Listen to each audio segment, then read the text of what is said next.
दोस्तों स्वागत है आपका हमारे YouTube चैनल टारगेट सीरीज रेसिस में। दोस्तों आज है 9 सितंबर और मध्य प्रदेश के डेली करंट अफेयर में आज हम पढ़ेंगे दोस्तों 8 सितंबर और 9 सितंबर से जितने भी इंपॉर्टेंट करंट अफेयर होंगे मध्य प्रदेश करंट अफेयर के, उन पर डिस्कस करेंगे। तो लेक्चर ध्यान से देखिएगा कि दोस्तों अगर आपको मध्य प्रदेश करंट अफेयर की पीडीएफ चाहिए तो आप हमारे व्हाट्सएप नंबर 9111920612 पर मैसेज कर दोस्तों इसको परचेज कर सकते हो। और इसकी कॉस्ट की बात करें दोस्तों तो जनवरी 2021 से लेकर अगस्त 2022 तक ओनली 99 रुपीज में आएगी और जनवरी 2022 से लेकर अगस्त 2022 तक की कॉस्ट दोस्तों 74 रुपीज रहेगी। और दोस्तों मंथली 2022 की बात करें, अगर आपको मंथली पीडीएफ चाहिए तो इसकी कॉस्ट रहेगी ओनली 15 रुपीज। सबसे पहले हम डेज का रिवीजन कर ले तो 2 सितंबर को विश्व नारियल दिवस, 5 सितंबर को राष्ट्रीय शिक्षक दिवस मनाया जाता है। आज है दोस्तों 8 सितंबर और 8 सितंबर को मनाया जाता है विश्व साक्षरता दिवस। तो दोस्तों याद रखिएगा विश्व साक्षरता दिवस कब मनाया जाता है, ये 8 सितंबर को मनाया जाता है। प्रत्येक वर्ष 8 सितंबर को दुनिया भर में विश्व साक्षरता दिवस यानी वर्ल्ड लिटरेसी डे मनाया जाता है। विश्व साक्षरता दिवस प्रत्येक वर्ष साक्षरता के महत्व एवं साक्षरता पर जोर देने के लिए विश्व भर में मनाया जाता है। निरक्षरता को खत्म करने के लिए विश्व साक्षरता दिवस मनाने का विचार पहली बार ईरान के तेहरान में शिक्षा के मंत्रियों के विश्व सम्मेलन के दौरान साल 1965 में 8 से 19 सितंबर को चर्चा की गई। और दोस्तों विश्व साक्षरता दिवस मनाने की शुरुआत कब से की गई थी, ये 1966 से की गई थी। और विश्व साक्षरता दिवस किसके द्वारा मनाया जाता है दोस्तों, तो ये यूनेस्को के द्वारा मनाया जाता है। ठीक है, यूनेस्को का मुख्यालय कहां पर है दोस्तों, तो यूनेस्को का मुख्यालय है पेरिस में और यूनिसेफ का मुख्यालय कहां पर है, ये न्यूयॉर्क में है। और दोस्तों देखिए इस साल की विश्व साक्षरता दिवस 2022 की थीम क्या है, transforming literacy learning space. Theme याद रखिएगा, मोस्ट इंपॉर्टेंट है, ट्रांसफॉर्मिंग लिटरेसी लर्निंग स्पेस। तो बात करें जनगणना 2011 के अनुसार हमारे मध्य प्रदेश की साक्षरता दर कितनी थी, तो ये थी 69.3%। ठीक है, और हमारे देश की साक्षरता दर कितनी थी, तो ये 73% थी। जिसमें पुरुष साक्षरता दर कितनी थी, 78.7% थी। और इसमें हमारे देश की पुरुष साक्षरता दर कितनी है, 84% है। और महिला साक्षरता दर कितनी है हमारे मध्य प्रदेश की, तो ये है 59.2%। और हमारे देश की महिला साक्षरता दर कितनी है, 67.8% है। और देखिए दोस्तों हमारे देश में अगर सबसे ज़्यादा साक्षरता वाला राज्य कौन सा है, तो वो है केरल है। ठीक है, यहाँ की साक्षरता दर कितनी है, 96.2% है। सेकंड नंबर पे कौन सा है, तो ये दिल्ली है। ठीक है, यूनियन टेरिटरी है, यहाँ की साक्षरता दर कितनी है, 88.7% है। उत्तराखंड की साक्षरता दर ये थर्ड प्लेस पर है, यहाँ की साक्षरता दर है 87.6% है। और हिमाचल प्रदेश की साक्षरता दर कितनी है, तो 86.6% है। और असम की साक्षरता दर कितनी है, तो 85.9% है। ठीक है, और देखिए दोस्तों यहाँ पर हमारे मध्य प्रदेश की बात करें तो ओवरऑल हमारा मध्य प्रदेश कौन से स्थान पर है, 28वें स्थान पर है। ठीक है, और बात करें स्टेट में तो स्टेट में हमारा मध्य प्रदेश कौन से स्थान पर है लिटरेसी में, तो ये 21वें स्थान पर है। तो ये डाटा याद रखिएगा। मध्य प्रदेश में सर्वाधिक साक्षरता प्रतिशत वाले जिले कौन सा है, तो देखिए पहले नंबर स्थान पर कौन सा है, जबलपुर है, यहाँ की साक्षरता दर 81% है। सेकंड प्लेस पर है इंदौर, यहाँ की साक्षरता दर कितनी है, 80.9% है। और थर्ड प्लेस पर है भोपाल, भोपाल की साक्षरता दर कितनी है, 80.4% है। और न्यूनतम साक्षरता प्रतिशत वाला जिला कौन सा है, तो ये है अलीराजपुर, यहाँ की साक्षरता दर कितनी है, 86.1% है। सेकंड प्लेस पर झाबुआ है, झाबुआ की साक्षरता दर है 43.3%। और बड़वानी की साक्षरता दर कितनी है, 49.1%। सर्वाधिक पुरुष साक्षरता प्रतिशत वाला जिला देखिए, सबसे अधिक पुरुष साक्षरता दर वाला जिला कौन सा है, ये है इंदौर। सेकंड प्लेस पे है जबलपुर। ठीक है, वैसे लगभग सेम है इंदौर और जबलपुर की पुरुष साक्षरता दर। फिर थर्ड प्लेस पर है भोपाल। ठीक है, तो इंदौर की पुरुष साक्षरता दर कितनी है, 87.3% है। जबलपुर की पुरुष साक्षरता दर कितनी है, 87.2% है। और भोपाल की पुरुष साक्षरता दर कितनी है, 85.4% है। ठीक है, न्यूनतम पुरुष साक्षरता प्रतिशत वाला जिला कौन सा है, तो पहले स्थान पर है अलीराजपुर। अलीराजपुर की पुरुष साक्षरता दर कितनी है, 42% है। झाबुआ की पुरुष साक्षरता दर कितनी है, 52.9% है। और बड़वानी की पुरुष साक्षरता दर कितनी है, 55.7% है। अब बात करें हम सर्वाधिक महिला साक्षरता प्रतिशत वाला जिला कौन सा है, तो पहले स्थान पर है भोपाल। भोपाल की महिला साक्षरता दर कितनी है, 87.3% है। और जबलपुर की महिला साक्षरता दर कितनी है, 87.2% है। और इंदौर की महिला साक्षरता दर कितनी है, 85.4% है। अब बात करें यहाँ पर न्यूनतम महिला साक्षरता प्रतिशत वाला जिला कौन सा है, तो वो है अलीराजपुर। ठीक है, देखिए न्यूनतम साक्षरता दर, न्यूनतम पुरुष साक्षरता दर और न्यूनतम महिला साक्षरता दर वाला जिला कौन सा है, तो वो है अलीराजपुर। यहाँ की महिला साक्षरता दर कितनी है, 30.3% है। और सेकंड प्लेस पे है झाबुआ। झाबुआ की महिला साक्षरता दर कितनी है, 83.8%। और बड़वानी की महिला साक्षरता दर कितनी है, 42.4%। और दोस्तों यहाँ पर एक और इम्पोर्टेंट चीज याद रखिएगा, देखिए जो मध्य प्रदेश की पुरुष एवं महिला साक्षरता में अंतर है वो सबसे अधिक किस दशक में हुई थी, तो वो हुई थी 1981 में। ठीक है, याद रखिएगा 1981 में 29.4% थी। ठीक है, पुरुष एवं महिला साक्षरता में अंतर। 2011 की जनगणना के अनुसार सबसे अधिक अनुसूचित जाति साक्षर वाला जिला कौन सा है, तो वो है बालाघाट। चल दोस्तों, सबसे पहले हमने जो कल करंट अफेयर पढ़ा उसका रिवीजन कर लेते हैं, उसके बाद स्टार्ट करेंगे हम आज की करंट अफेयर। तो कल के करंट अफेयर में पहला क्वेश्चन था हमारा, प्रधानमंत्री मातृ वंदना योजना में मध्य प्रदेश को कौन सा स्थान प्राप्त हुआ है देश में, तो देश में मध्य प्रदेश को प्रथम स्थान प्राप्त हुआ है दोस्तों। तो इसका आंसर हो जाएगा ऑप्शन नंबर ए। ठीक है, प्रथम स्थान। और देखिए दोस्तों, प्रधानमंत्री मातृ वंदना योजना में हमारे मध्य प्रदेश को लगातार चौथी बार प्रथम स्थान प्राप्त हुआ है, तो ये भी याद रखिएगा। और दोस्तों बात करें यहाँ पर प्रधानमंत्री मातृ वंदना योजना की, तो इसका मुख्य उद्देश्य क्या है दोस्तों, जननी और उसके बच्चों की देखभाल करना है, जिसके लिए सरकार उनको 6,000 रुपए की आर्थिक सहायता देती है, जिसको सरकार 3 चरणों में देती है। इन चरणों में गर्भवती महिलाओं को उनके गर्भधारण और प्रसव के समय ही सरकार आर्थिक सहायता प्रदान करती है। इस योजना के तहत दोस्तों 3 चरण है, इसको सरकार पहले 1,000 रुपए की राशि, दूसरे चरण में दोस्तों 2,000 रुपए की राशि और तीसरे चरण में भी 2,000 रुपए की राशि गर्भवती महिलाओं को आर्थिक सहायता प्रदान करती है। बाकी के 1,000 रुपए सरकार तब देती है जब गर्भवती महिला अपने बच्चों को किसी अस्पताल में जन्म देती हो या जननी सुरक्षा योजना की लाभार्थी हो। दोस्तों हमारा पीएम स्वनिधि योजना में देश में किस नगर निगम ने पहला स्थान प्राप्त किया दोस्तों, तो ये ग्वालियर ने।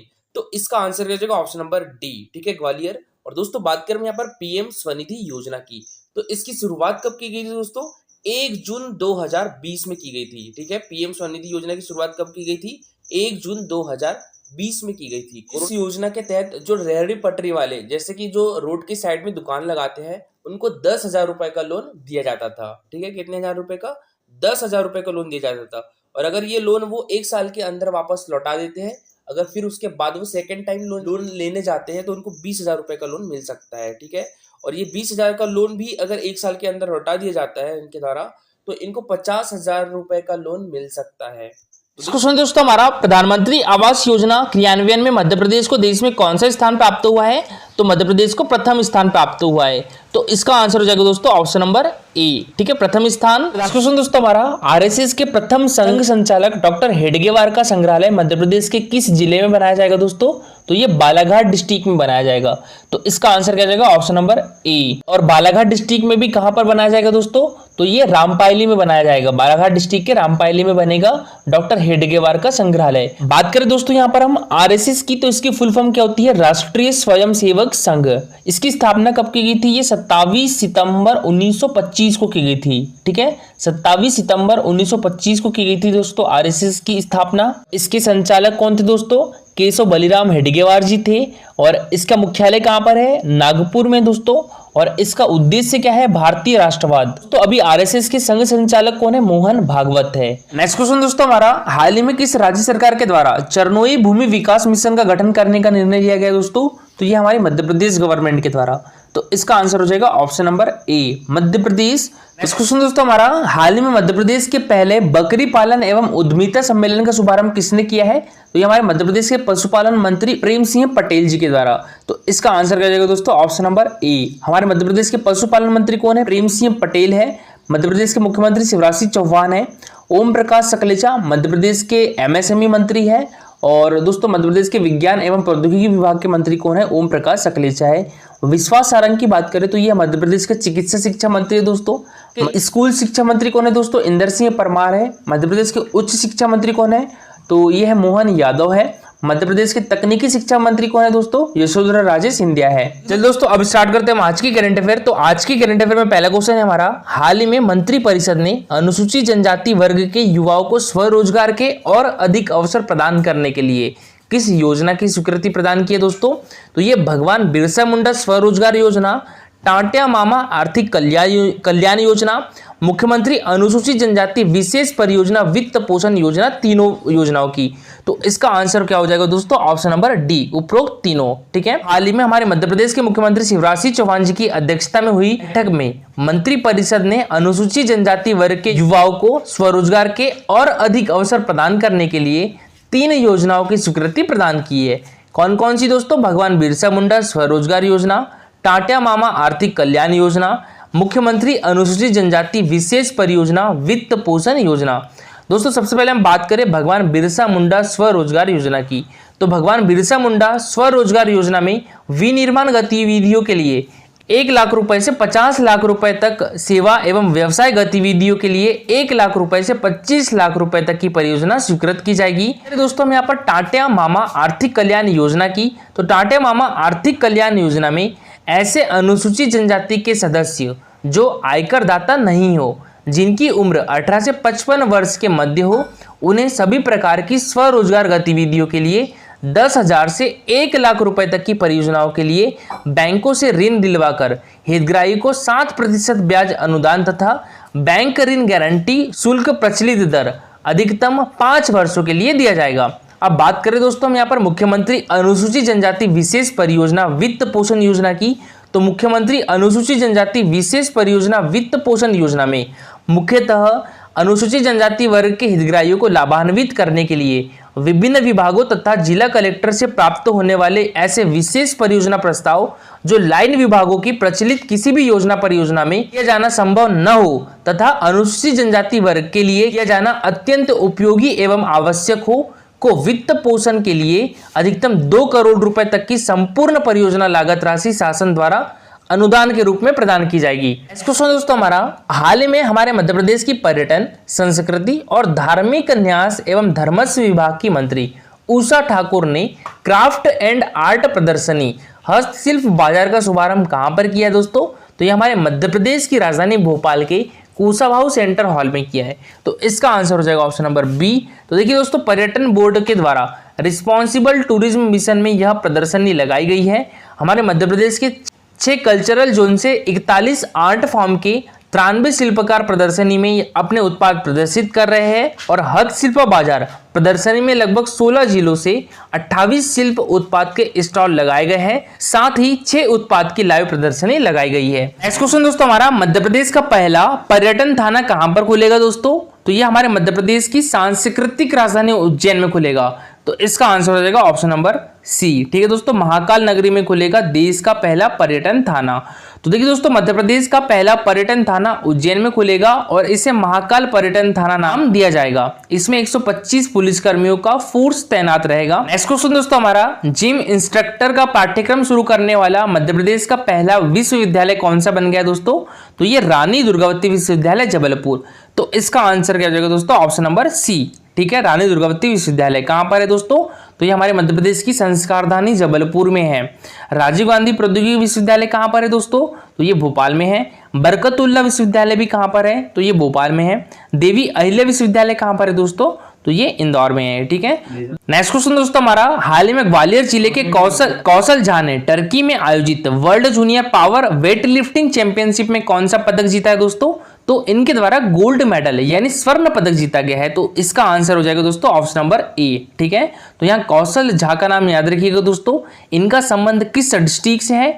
तो ग्वालियर डिस्ट्रिक्ट से है। ठीक है, और इनका संबंध किस खेल से दोस्तों? वेट लिफ्टिंग से है। World junior power weight lifting championship का आयोजन कहां पर किया गया था?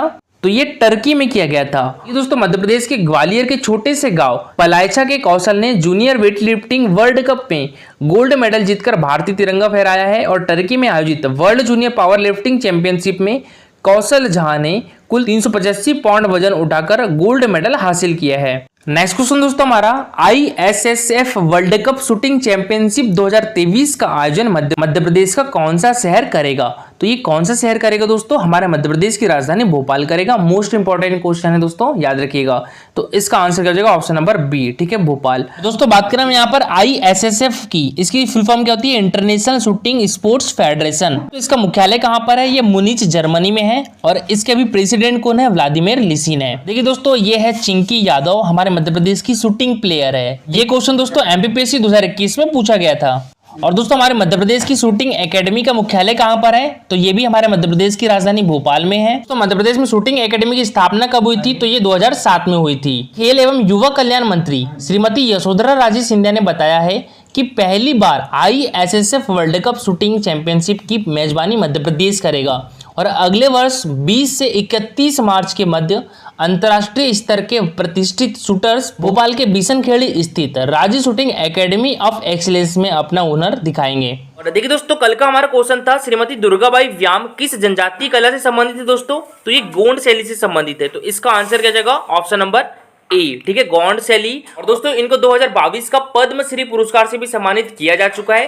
तो बात करें दोस्तों हम 2022 में कला के क्षेत्र में पद्मश्री पुरस्कार किसे किसे मिला था? तो ये राम सहाय पांडे और अर्जुन सिंह धुर्वे और दुर्गाबाई व्याम, तीनों को। राम सहाय पांडे कौन से दोस्तों? तो ये है राम सहाय पांडे, इनको भी कला के क्षेत्र में पद्मश्री अवार्ड 2022 से सम्मानित किया गया है।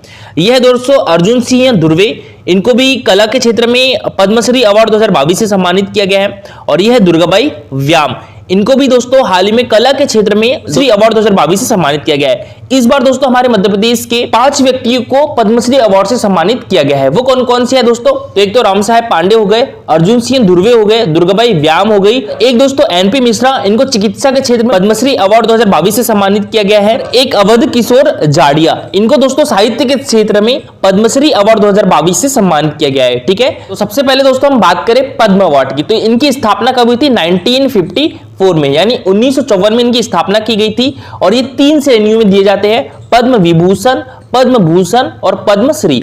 तो जो पद्म विभूषण है ये असाधारण और विशिष्ट सेवा के लिए दिया जाता है। जो पद्म भूषण है ये उत्कृष्ट कोटि की विशिष्ट सेवा के लिए दिया जाता है। और जो पद्मश्री है ये किसी भी क्षेत्र में विशिष्ट सेवा के फलस्वरूप प्रदान किया जाता है। और देखिए दोस्तों केंद्रीय गृह मंत्रालय ने इस साल पद्म पुरस्कारों की घोषणा कर दी है। कुल 128 लोगों को ये पुरस्कार दिए गए हैं। इनमें 4 पद्म विभूषण, 17 पद्म भूषण और 107 पद्मश्री अवार्ड शामिल है। मध्य प्रदेश के 5 लोगों को इन पुरस्कारों के लिए चुना गया है। इनमें से दोस्तों 3 कला के क्षेत्र में, एक साहित्य के क्षेत्र में और एक चिकित्सा के क्षेत्र से संबंधित है। दोस्तों सबसे पहले मैं आपको जो पद्म अवार्ड 2021 है, तो इसमें हमारे मध्य प्रदेश को कितने पद्म अवार्ड मिले थे? 3 पद्म अवार्ड मिले थे। वो कौन कौन से है दोस्तों? तो देखिए जो लोकसभा की पूर्व अध्यक्ष है सुमित्रा महाजन जी, इनको पद्म भूषण 2021 से सम्मानित किया गया था। इनका संबंध किस डिस्ट्रिक्ट से है दोस्तों? तो इंदौर डिस्ट्रिक्ट से है। और किस क्षेत्र में मिला था इनको?